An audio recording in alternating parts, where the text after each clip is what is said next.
पुशेगाव फलटण मार्गावरती फलटण ग्रामीण पोलीस स्टेशनच्या हद्दीमधील तातवडा घाटामध्ये एका चारचाकी गाडी क्रमांक MH42 BE 2246 वरती अचानक तातवडा घाटामधून फलटणकडे जाताना दगड पडून चालकाचा दुर्दैवी मृत्यू झाल्याची धक्कादायक घटना रविवार दिनांक 5 जुलै रोजी सकाळी 9 वाजण्याच्या सुमारास घडली आहे। योगेश पोपट जगताप वय 27 वर्ष राहणार जेजुरी तालुका पुरंदर हे यामध्ये जागी ठार झाल्याची घटना घडली आहे।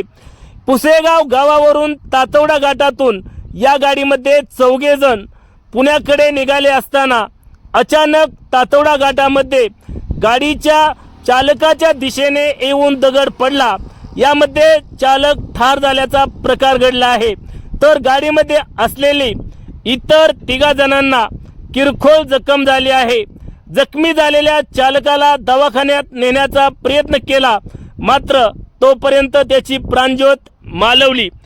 फलटण ग्रामीण पोलीस स्टेशनचे सहाय्यक पोलीस निरीक्षक प्रशांत सुबनावळ, पोलीस उपनिरीक्षक ज्योती चव्हाण, वैभवी भोसले, पोलीस हवालदार गणेश यादव व बनकर यांनी घटनास्थळी जाऊन घडलेल्या घटनेचा पंचनामा केला आहे। महसूल प्रशासनाचे फलटणचे अधिकारीही घटनास्थळाकडे भेट देण्यासाठी निघालेले आहेत।